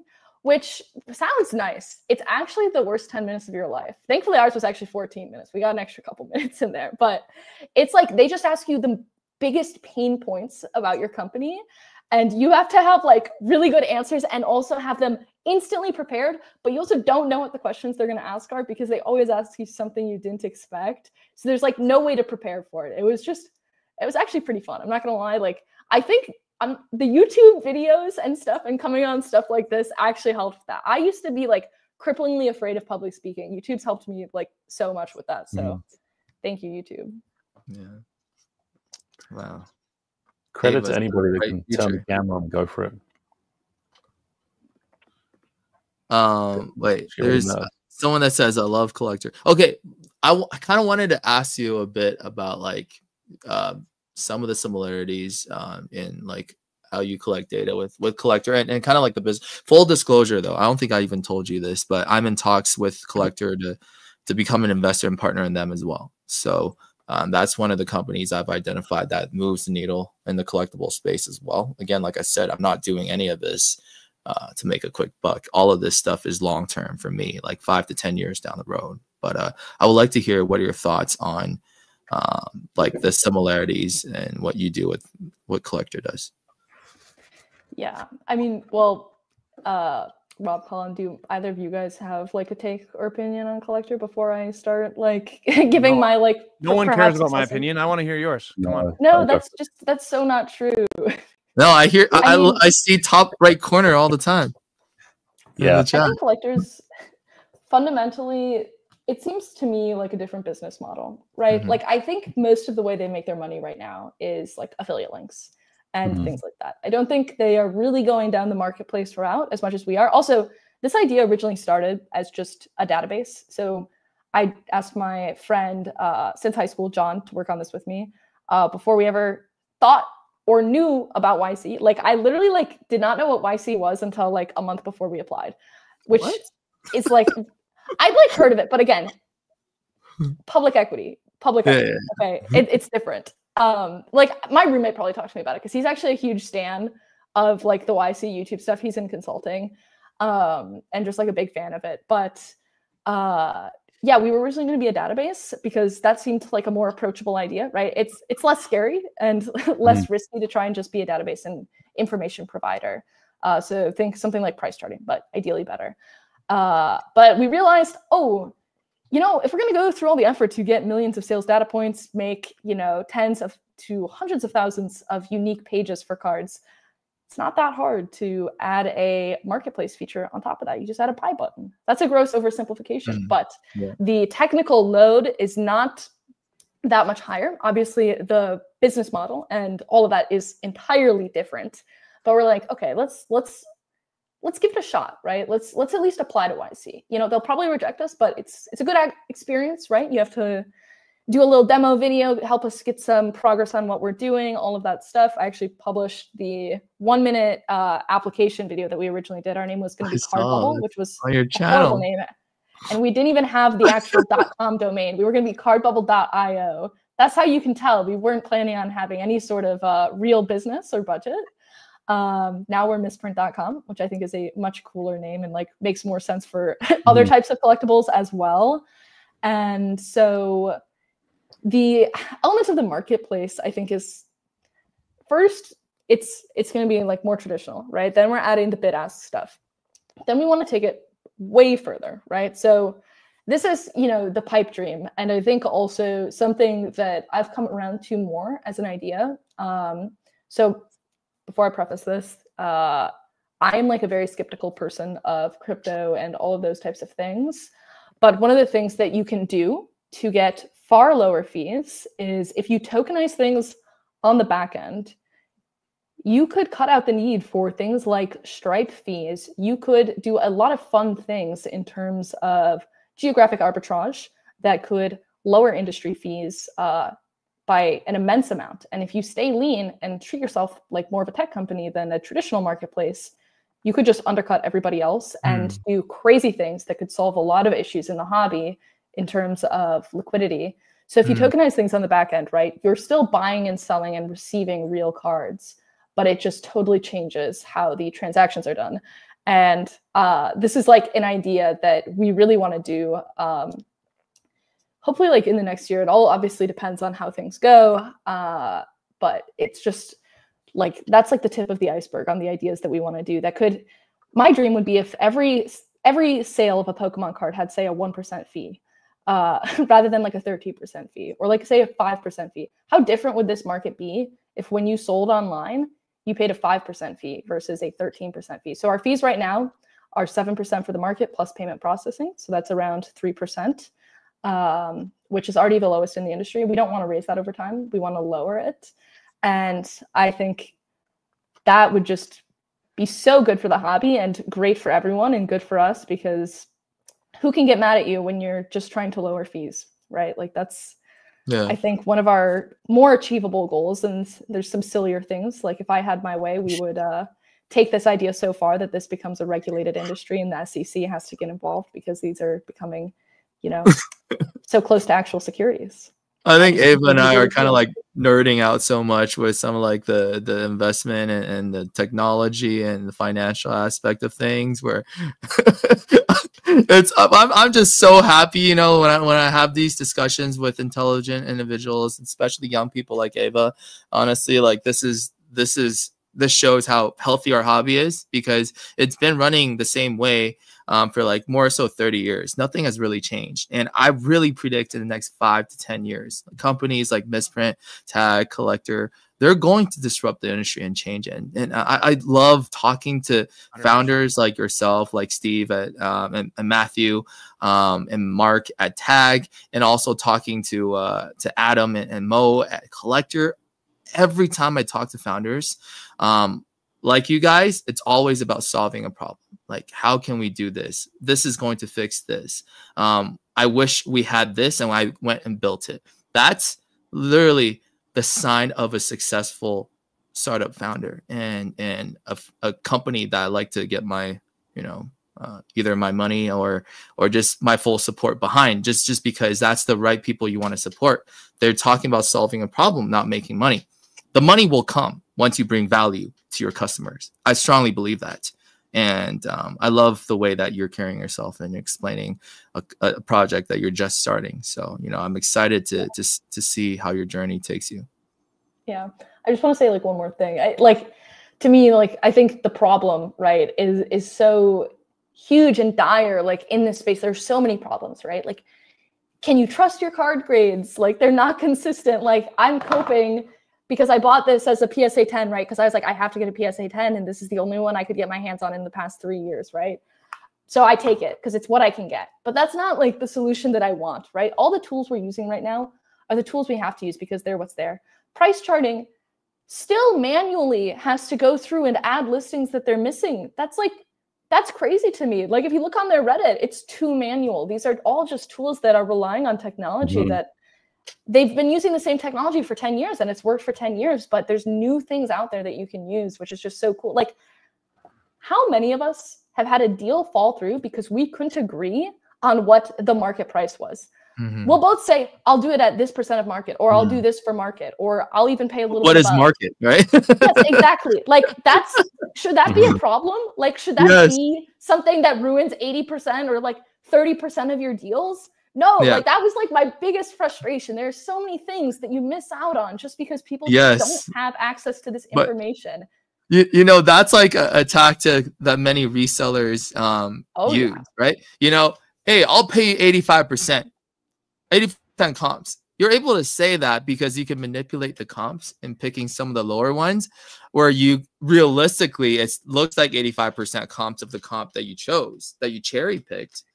Oh yeah, but and you're like, oh, this one was an auction, but this isn't an auction. We're not counting. Yeah, no, this doesn't count. Well, this auction. But if I'm the one buying it, that auction comp does count. We're in. Yeah, right. But then when you're selling it, you're picking the highest buy. Now, I don't care if it's paid. You know, this is the comp, right?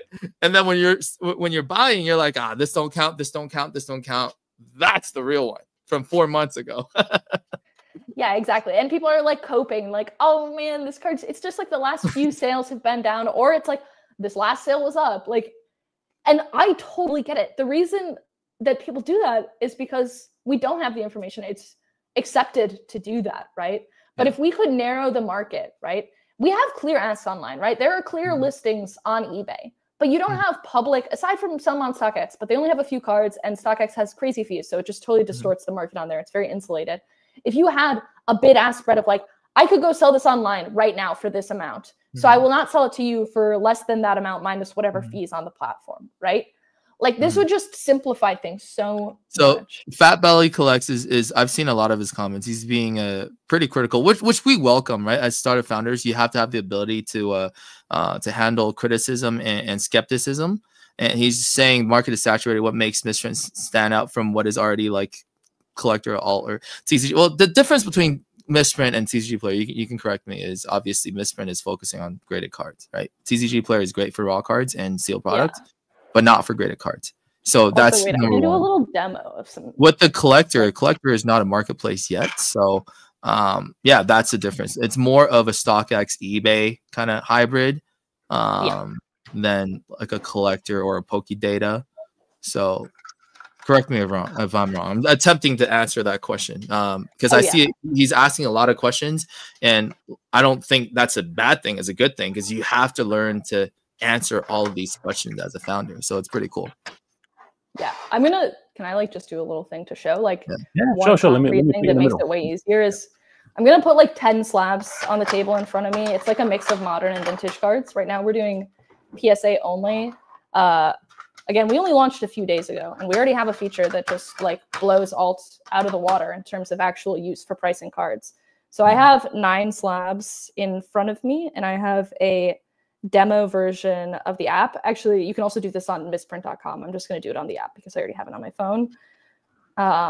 You can scan all of these in a single photo, and I think the most I've scanned in a single photo was like probably like 55 slabs or so, but it really just depends on how you lay them out. As long as the labels are visible, you can comp them. So I just took a picture of all of these cards. It's just loading the sale right now. It just takes like a little bit.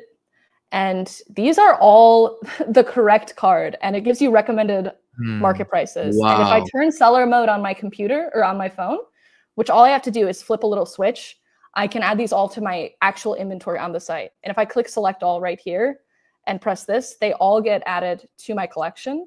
And now if I go to my collection page, they're all right there. Where do I end? So it updated 9 cards and added 4 cards because I already had some of them. It's really, really fun. It's like really cool to be able to do stuff like that. I think like that should be the standard, right? You shouldn't have to take a photo of one card at a time and wait for all of them. That is so cool, especially with the process of listing your cards. It's so annoying on eBay. Do you take Dogecoin?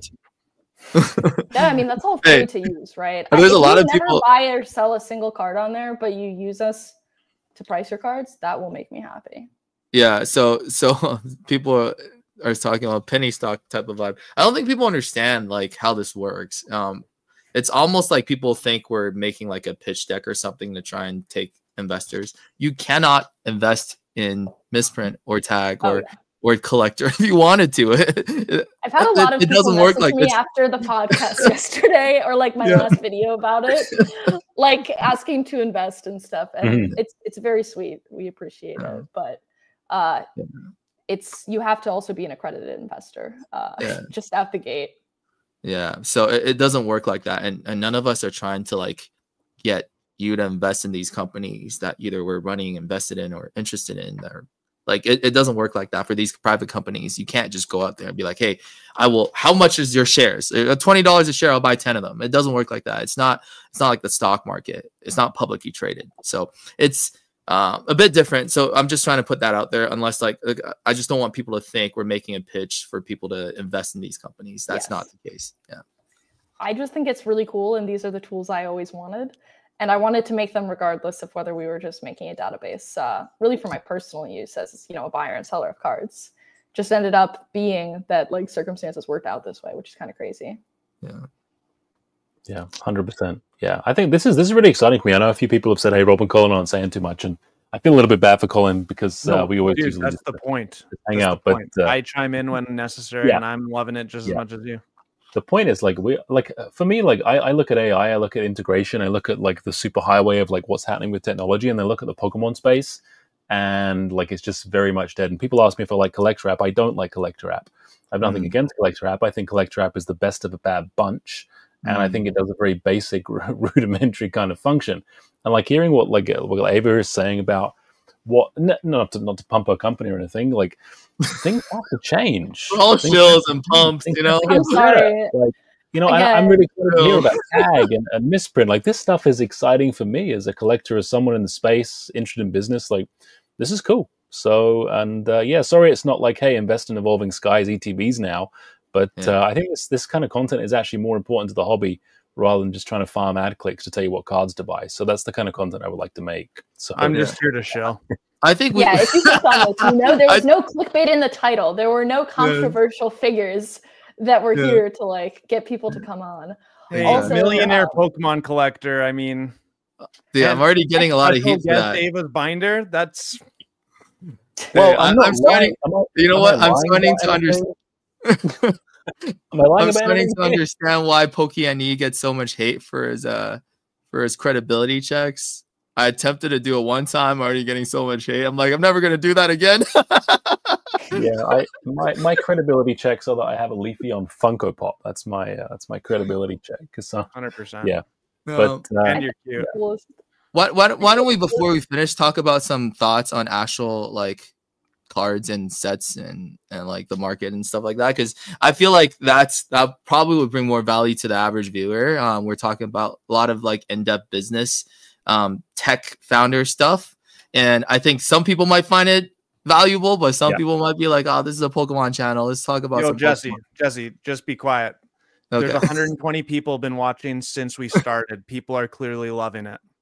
Also, can I say like one thing? People are clearly loving it. Obviously, I feel like maybe you don't go on YouTube as often. Like this is like pretty good, I would say, chat. Also, you know, the coolest thing about this is even if tag doesn't exist in 5 years, if misprint doesn't exist in 5 years, I guarantee you in the next year, you'll see other people implementing the same standards that are set by these small companies, right? I guarantee you in a few months, Alter Collector is going to have an image scanner that can do what we do. Granted, hopefully we'll have another better feature by then because we have a lot of other things.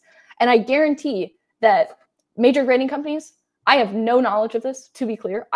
This is purely speculation, but I would bet like all the money I have, which is basically none, but I would bet my entire collection that they are already looking into automated grading. It's going to set a better standard for everyone, even if we don't end up being the winners of this game, right? It's just fun being a participant and forcing change. Yeah, that's literally what I've been saying the whole time. I'm like, you can not believe in tag and think tag has somewhere to improve, and that's 100% true. There's so many things that tag needs to improve on to become that company that takes over the grading space, takes over kind of like the proverbial throne that PSA is on right now. But you can't deny where this is moving to. Automated grading and AI grading is here, and it's here to stay, and it is the future. So it's not tag, it's somebody else. But I will put my money on it. And again, like what I'm saying, I'm not here to pump tag. I believe in tag because I went to the headquarters and met the founders. I see the technology. That's why I'm grading my cards with tag. I'm putting my money where my mouth is. But if tag doesn't become the company that takes over, but kind of facilitates and inspires new companies to come over and do this better, that's fine as well. Because my problem is I couldn't get consistent grades. I didn't know why certain cards cost 5-10 times more than other cards when they're exactly the same condition, just in a different slab. And I could never understand why some cards got 9s when they should be 10s, and some old 10s some of the old gold star PSA 10s that I had whitening in every corner, you know, scratches, silvering. They would get modern day maybe 7s, right? So that's, if it's not tag, it's somebody else. That's what I'm trying to get to, and that's what Ava is saying too. She's not saying Misprint will be $1 billion company in 3 years. She's saying she's trying to solve this problem, and she knows the problem exists. And if she doesn't solve it, somebody else will. I love that. I love that outlook. Yeah, solving a problem is what it's all about. Making people's lives. That's what artificial intelligence should do. That's the idea, right? Like, make life better for people. All right. So what are the best booster boxes to buy now, guys? What are we doing? Are we still buying Evolving Skies? Is it going to crash tomorrow? Let's look at the numbers. What's going on here? All right, so I have a story with Evolving Skies. I can pull up some of the receipts, but this was December of 2023 when Evolving Skies was around 1,900 a case. I looked at the data. I was like, Evolving Skies hasn't moved in a while, and December is the time to buy because people need Christmas money. So I put out a post on every single Pokemon buy and sell group on Facebook. I was like, buying Evolving Skies for 2,000 USD, unlimited. I bought, I think, 18 or 19 cases. And a month later, it doubled in price. And I was like, obviously feeling validated. I was like, this is absolutely going to happen. It happened. Good thing I held on to a lot of it. And now Evolving Skies is where it's at. I personally don't think Evolving Skies is a good set to buy right now against my financial interest, right? Because I have a large position in Evolving Skies. I think, and I've talked about this openly multiple times and being attacked for it, is I think all of the modern alt arts and the Van Gogh Pikachu, the modern block of PSA 10s that's been going crazy in value, the ones that have unlimited pop and doubling, tripling in value within the last 2 to 3 months, none of them are good buys right now. If I were the people that bought in during this time, I would look to sell, because in 3 years, Top 10 Pokemon is going to make another video about the worst investments in 2025. He did it in the last boom. What do you think is going to be on that list? It ain't going to be vintage. That's for sure.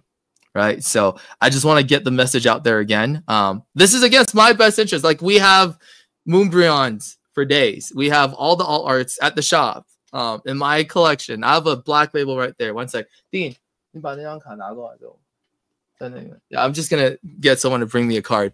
I have a lot of these cards. I'm trying to give people advice, unbiased advice, because this doesn't help my wallet, but this card is overpriced right now. And I don't think you should be buying them at $3,000, $4,000 a piece. USD we're talking about. And you should look into other areas where your funds can be better allocated. And people are saying, oh, this is a hot market, right? This market is so hard to find anything that's worth buying. Well, let me tell you, in 2020 and 21, when everything was going crazy, you know what we were buying? We were buying Unbroken Bonds booster boxes for 120 USD. We were buying Team Up for 200. A lot of them, like cases of them.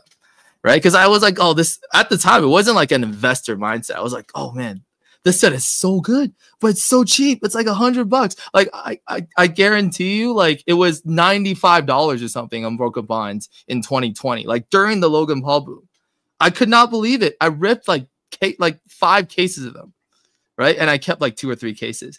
There's always parts of the market that you can find that's undervalued because nobody's talking about it. I was telling people about Crown Zenith in the last couple of months because, in my opinion, Crown Zenith is peak modern Pokemon, the absolute greatest set of, in my opinion, of all time. It's my favorite set ever, because it has just low enough pull rates for single, like specific cards, because there's a lot of glaring galleries, so it's not easy to pull any of them, but high enough pull rates in general where you can pull so many good cards, even if you don't pull your number 1 chase.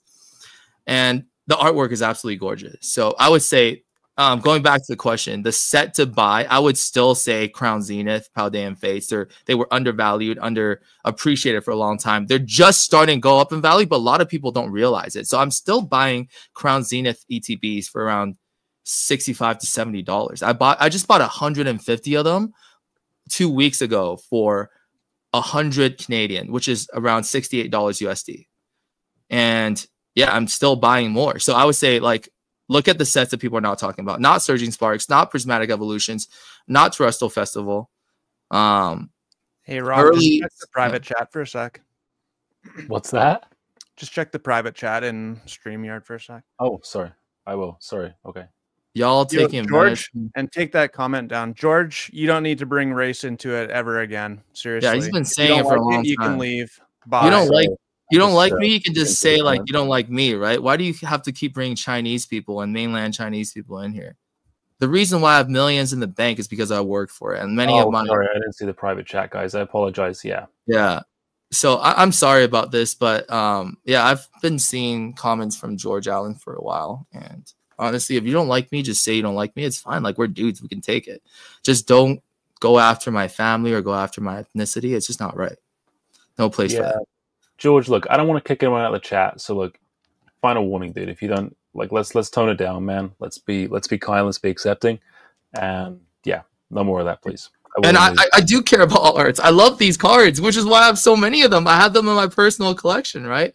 The reason why I'm saying this is I do want to give information to people that just came in 2024, because when I came in 2019, there are like people like SM Pratt and those guys telling me like, hey, this is going to happen. Like, you got to be careful. So I'm trying to provide information, and I have probably more alt arts than most of the people, right, in the chat. Like, I probably have like maybe 100K in alt arts, right? So when I'm talking about tag and talking about how great it is, I'm a shill. And when I'm talking about not buying alt arts, like something that I have an abundance of, now I'm like a hater, like that don't care about it. You just can't win, right?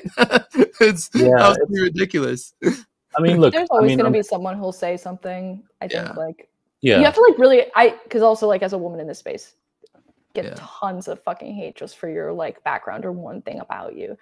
And the majority, like, I don't know, it's just like so fucking cringe to me. Like, I'm not gonna lie, like, get a life. Like, this is only really like one person saying this, to be clear. So this is not targeted at anyone else, but like, I don't think we should even like address this. It's just so cringe. Like, it's like not a valid criticism. The reason people do that is because they don't have any real criticisms, and also they're jealous, so they have to belittle other people. That's exactly right.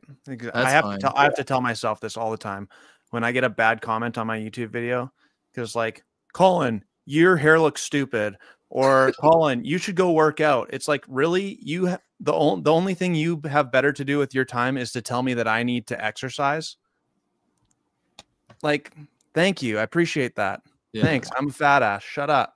Hopefully it makes your day feel a little bit better after what you said, you know. I think you have a very how I feel. Like, for the rest. The human nature of it, unfortunately, is that human nature remember one bad negative interaction compared to 10 or 100 good interactions. That's the crap part about that. But you just have to keep talking to yourself. Like, I can only imagine, Ava, what you go through being a woman in the space too. Like, seriously. Oh yeah. And then we see freaking race comments in here. Like, get out. Just stop watching. Honestly, just stop. Bye. Yeah. just started deleting comments off my YouTube channel. Yeah. I have no time for it. Somebody actually recently we went through this. So we did a collaboration with Steph Curry. So I went down to San Francisco to see him and pick up these cards, and we posted a screenshot, right? And then somebody that we knew that was super nice to us in person posted a screenshot that CJ, my wife, gives oral sex to Steph Curry for his autos. And I've gotten those same exact comments, by the way. Like, yeah, but from someone that you know, though. That's oh no, that's crazy. Yeah, you're right. Crazy, that's like that's extra over the line. Like, whoa, it's just wild. It took a lot out of us in the last few days because CJ was already kind of emotional, and the misogyny and some of the things that she faces, I saw tears like streaming down her face, and she just kept repeating like, "What did I do to this person? I'm so kind to him. Like, what did I do? Why is he telling people I'm sucking dick for autos?" Right? And it broke me. And I went off on him on social media and kind of like exposed what type of person he is to the community. And I don't feel bad about it because this is my wife we're going after. And people are always like, hey, karma will get him. Don't worry about it. I'm like, hey, when you go after my wife, I am the karma that gets you. Right? That's my responsibility to protect my woman. And that's why I respect Ava a lot for being a woman in this industry. It's not easy. It's not easy. This is full of dudes. Like, you can talk crap about me, Colin, and Rob. Like, we're dudes, we're good, you know. We can suck it up. But every time I see some hate comments on women, I'm like, hey, just shut the fuck up. Like that's when I literally just have no time for it, man. No time for it. I've only met your wife once at the Van City card show. She's a gem. The content she makes is a gem. Everything about it, everything about all you stuff is doing is complete gem mint. And I have no time for any of that nonsense. No time.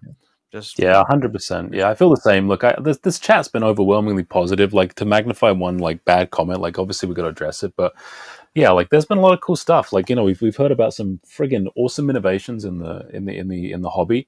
Like, seen some really friggin' cool cards. Like, whole friggin' thing through tag. Like, this has been a cool stream, and I don't want to derail that. Let's kind of keep it moving. Like, we don't have a huge amount of time left, guys, because I do need to get to bed. I said this yesterday, but I'm already past my bedtime. But if anyone has any questions for, hey, I have to butt in here, Jesse and Ava. You guys are like honorable guests here, because typically on the Friday night live streams, Rob's like, guys, it's 10 to 8 or 10 to 11 for him. I gotta go to bed. My wife's gonna kill me, and we're already at 8:28. Oh man. I feel we're honored. Also, I just want to say one more note on that topic, and then we can move on.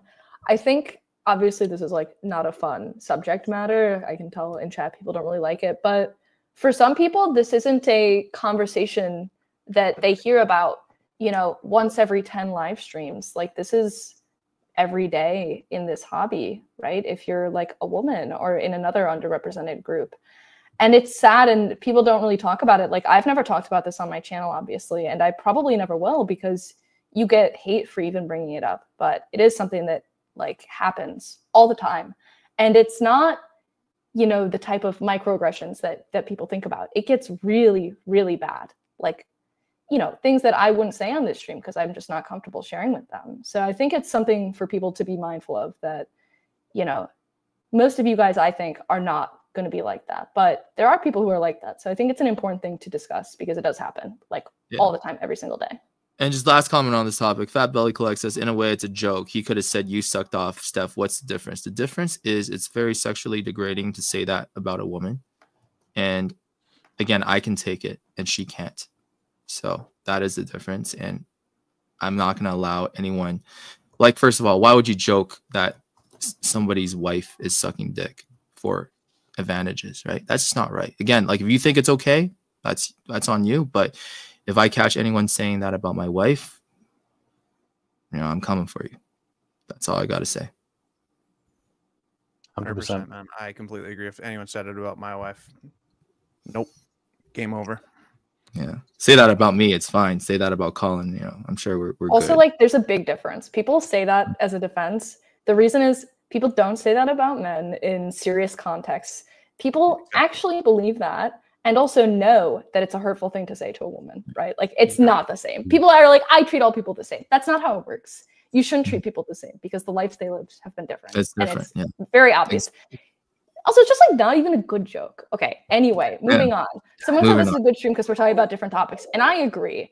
How many times have we seen prismatic evolutions, but it's this set, right? Like this is like all stuff that we've seen before. Evolving Skies, exact same thing. So like, I think these are fun topics, right? Talking about new things. I want to ask Rob and Colin, like, what are your guys' thoughts on prismatic evolutions versus Evolving Skies? Because I want to hear you guys talk. Colin, you go first.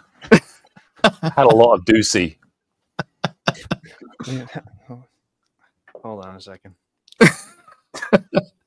Let me get some Sprite Zero as well. Pulling the Rob.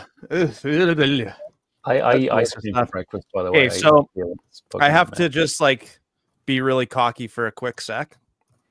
No one does it better than Colin at the Poke office because I pulled 2 Umbreons yesterday night. Wait, from prismatic? Yeah. Wow, you're the GOAT. Seriously, man. 2 Umbreons, a Sylveon, a Roaring Moon out of 40. How many packs? ETBs. What? Yeah. So. And they weren't in God packs? That's crazy. No God packs. 40 packs? 40 ETBs. Wow. 40 ETBs. That's still crazy. 4 cases. And you got like legitimately. Wow. So I've had the pleasure of opening 1 Moonbreon from Evolving Skies and now 2 Umbreons from Prismatic Evolutions. Yeah. I personally like the Prismatic Evolutions Umbreon artwork better. That might be a really, really hot take. But I do. And I mean, obviously money talks when you're pulling cards, right? Like I'm a bit of a degenerate and that's mostly my audience too. They like gambling on Pokemon cards. So yeah, totally fair. I get it. I get it. But I don't know, man. Like it was incredible. The feeling, the fact that I can say that I just pulled that Umbreon EX from Prismatic is like, dang, that feels that's really, a flex. really that's a real flex. The real credibility check tonight. Seriously, man. No one's hating on that. Hey, talk some shit about him. Sick. So sick. So I don't know. Like I don't know what to think. I've kind of switched yes and no about can Pokemon print more? Are they intentionally doing this? I don't know. Whatever. We all have our opinions, but Prismatic right now is just hot. Like no one has it. Them printed into the ground with print lines on every card. Maybe controversial take. I think that's a better solution. Is that what you said? I kind of misheard you. No, I would rather see that. Also, like, I don't know. Obviously, those cards are less gradable, but it would solve a lot of the issues right now going on. I think for 99% of people, they would be happier if they could get the card or just a pack and have a shot rather than have 0 chance and have it just be an incredibly expensive, inaccessible card. Have you guys seen Jason Page's recent reel? No. You guys see it? What was it? Right. Hold on a second. You showed me before. I can't generic complaints does not turn up. But hold on. Let's see if we can get it. Oh, where's the volume? Sorry, one second. You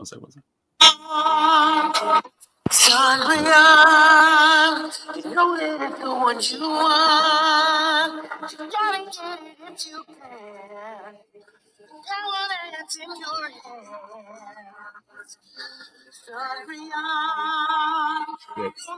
Okay, I gotta stop. Yeah. Should I quickly talk about Jason Page?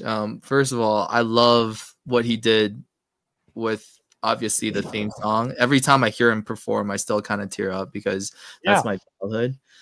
But he's been real cringe lately. He actually called me out of the blue the other day. I don't know how he got my number. Because I called him out for stealing the content that PokeSun made on our Poke SMP channel.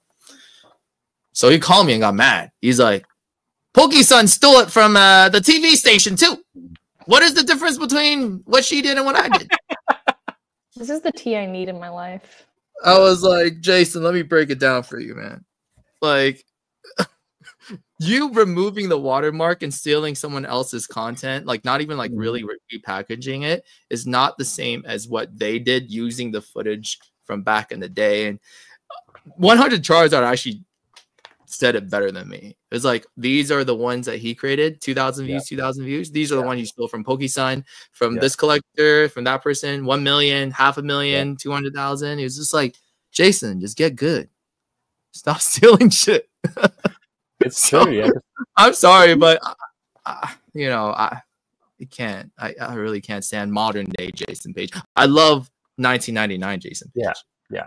People tell me what to do. Look, if you like someone's reel in Instagram, you share it to your stories and you share it with people, and then everyone knows where to go and see that reel. You don't copy it and then post it on your own. I don't know. Yeah, it's very strange to me. Like, okay, so Prismatic versus Evolving Skies. We need to see the print. Obviously, like looking at the cards, I've seen many of them in person now from both sets. I own Evolving Skies. I don't really own any Prismatic.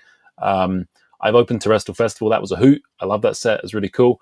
Evolving Skies is better, in my opinion. The alternate arts tell a story. There's a few people who comment that consistently in my videos, and I 100% agree with it. I like the art that tells a story. I think some of the cards in Prismatic are gorgeous, but they are not on the same level as the alternate art cards for me. I think my favorite card in Prismatic is probably the Cerule Edge. There's some gorgeous cards, but yeah, investing-wise, who fucking knows? Like, it's going to be, if they don't make as much as people want.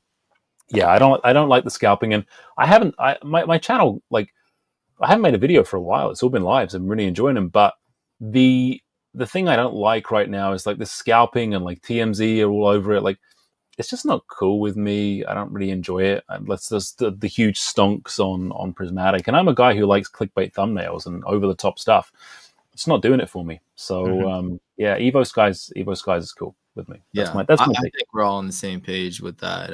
I do think Evolving Skies is going to go down as one of the most iconic sets of all time, and kind of like the blue chip stock in Poke investing moving forward as well. Yeah. I do want to bring up something that my wife brought up in the podcast episode we recorded with her today, that I've never really thought about before. Right. So this will be relevant in like investing or collecting moving forward as well. So I kept thinking about this. Evolving Sky is kind of like I would say the release of Evolving Skies changed a lot of things. If you don't remember, back in 1999 when we collected WotC, everyone liked Charizard, right? There's a reason for that. It's guys like for kids. If we think the HP is, if you have the highest HP, you're the strongest card.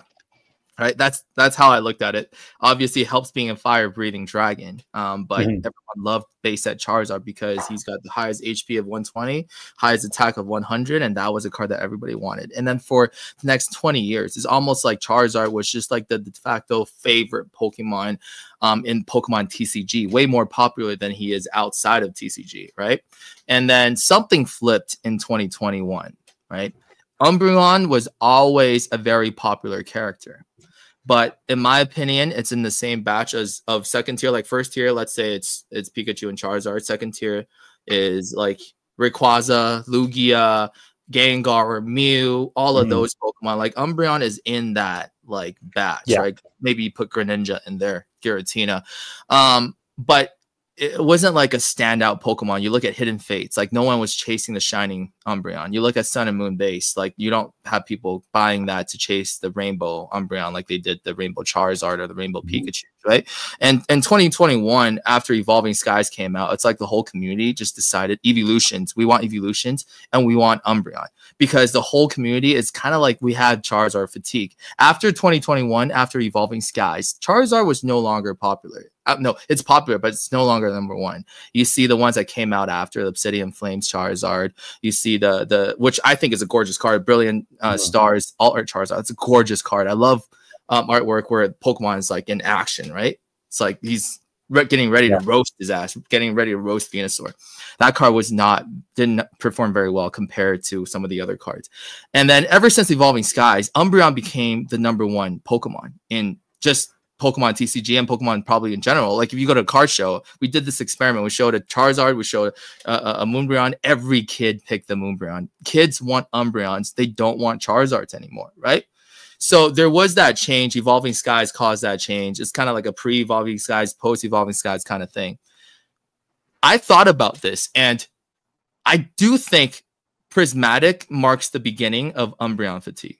I'm getting tired of Umbreon, to be honest, the same way I got kind of tired of Charizard. Like, I'm excited seeing another Umbreon, but I'm not looking forward to seeing the next one and the next one. They're doing the Moonbreon design similar to what the base set Charizard back in the day, and people got tired of that. I think people eventually, my prediction is people will eventually get tired of Umbreon, and there will be Umbreon fatigue, and another Pokemon from that tier 2 that I mentioned, like Lugia, Rayquaza, Mew, Gengar, will come up to be the next Umbreon and take over. And I was thinking about what that was, and you know what my wife said? My wife said the reason why Umbreon got so popular is because it's one of the few Pokemons that's both cool and cute.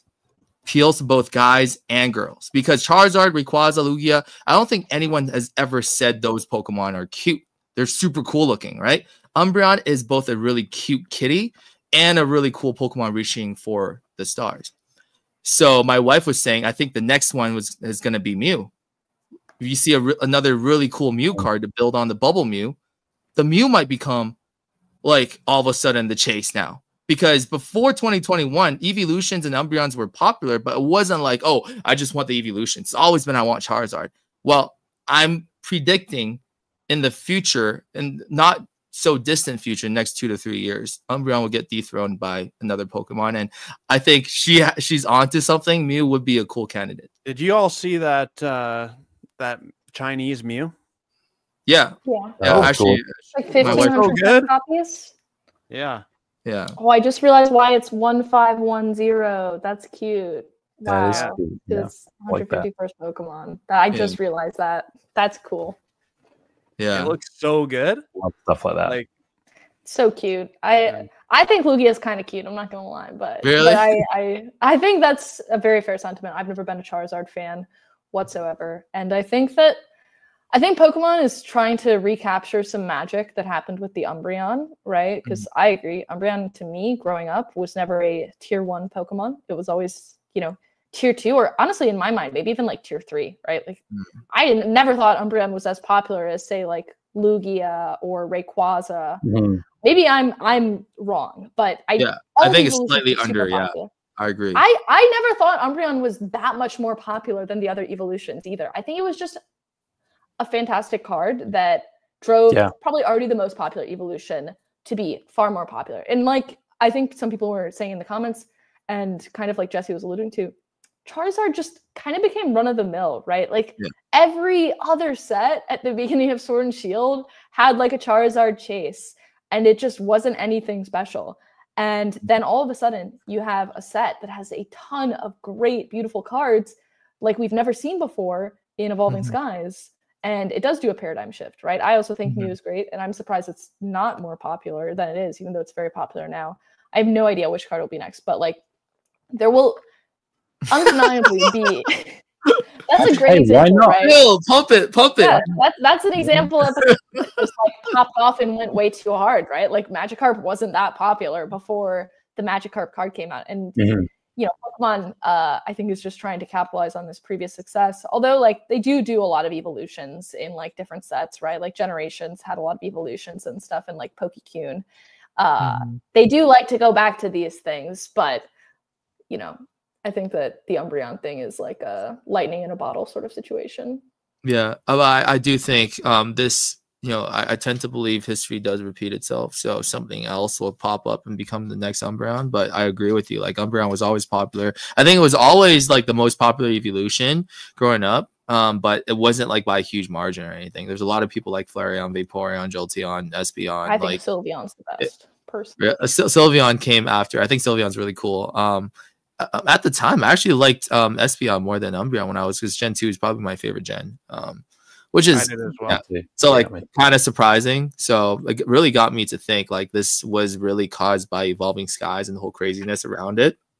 And very soon, people will get tired of Umbreon. Obviously, the Moonbreon. Okay, so again, like I don't want to tie this into my Moonbreon hate. I love the card. Okay, I'm just saying it's overvalued. Both things can be true at the same time. That card will always be iconic, just like the base set Charizard will always be iconic.